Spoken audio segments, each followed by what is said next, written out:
Well, let's go to Maui and speak to the chair of the Maui County Council, Alice Leach. Chair, thank you so much for joining us on TRT World. Just bring us up to speed with the latest on those search and rescue operations taking place right now. Well, those numbers that you mentioned are correct, and unfortunately, we expect the numbers to go higher because the search and rescue actually started today, going into the homes. Previously, the search and rescue workers were on the perimeter, checking the outside of the homes. Today, it was the inside of the homes. We're afraid we'll probably find more people who didn't make it out, as well as massive damages, and we're prepared for the worst.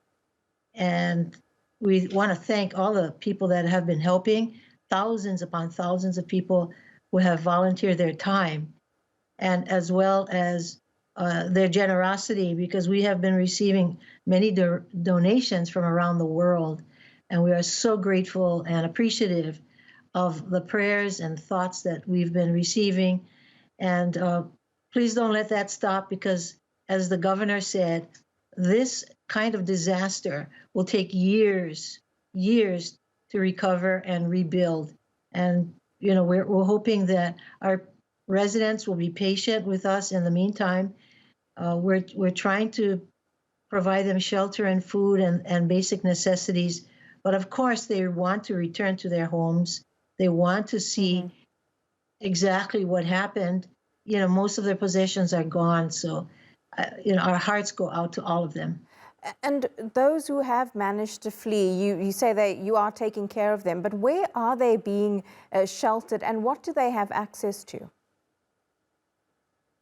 They're being sheltered at various places, like the War Memorial Gym in Wailuku, and several churches have stepped up. So we have been able to house them temporarily, but these are just temporary quarters. So we're now in the process of looking for more permanent, well, not permanent, but temporary, but better quality shelter for the folks who will now have to wait to rebuild their homes, and that'll take some time.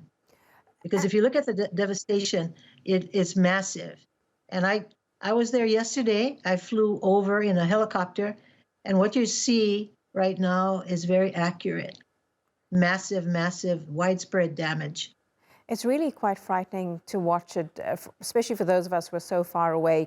Difficult to imagine what it's like for you on the ground, as well as everyone else who's been affected. But one of the criticisms coming out from many people on the ground right now is that there hasn't been a good response from officials, largely due to the warning system. And Hawaii has the largest outdoor siren warning system in the world, with around 400 alarms, I understand. But the state's emergency management agency says they weren't activated, including on Maui, where there are 80 outdoor sirens. Many victims are incredibly angry. It's even spurred this investigation by the Attorney General. What's your response to that? I think this issue is so serious that it bears investigation, but I'm afraid it's really, this was an act of God. When the fires came, they were relentless. Within seconds, people had very little time to take care of themselves, let alone their homes. The fires the wind raged up to 80 miles per hour. And so it was very difficult, even with a warning system, to try and, prepare yourself and move out of harm's way. It just happened so quickly.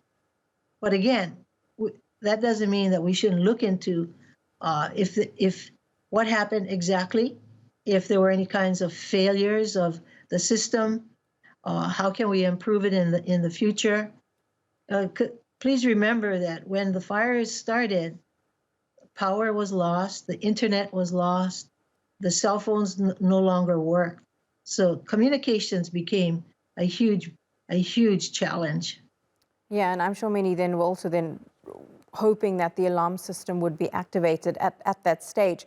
But Alice, I want to just touch on very quickly what this also means in terms of the people and their jobs going forward, because Hawaii relies, of course, a lot on tourism. I think it's the biggest industry there, especially in the town of Lahaina. That's not just a tourist destination. It holds important historical value. You're looking at $5.5 billion to rebuild. How are people there going to cope with that in the meantime? Well, we need a lot of help. The federal, from the president on down, declaring Lahaina, Maui, a disaster area. And they have promised us funds, so we'll be expecting federal funds, state funds, as well as county funds. I don't think we can rebuild Lahaina as it was. It'll take years. It won't be 1 or 2 or 3 years. It'll take many years. And yes, it is a very historical place. This is the seat of government for the Kingdom of Hawaii in the 1800s. So it has a lot of significance. It's not just any old place. It's a very special, significant place for many of us. Okay. And by the way, I'd like to say something. I'm very impressed with the amount of information you have, because a lot of what you are saying is very timely and it's very current. Thank you very much. Alice Lee, the chair of the Maui County Council, thank you for your time and your insight, and stay safe where you are.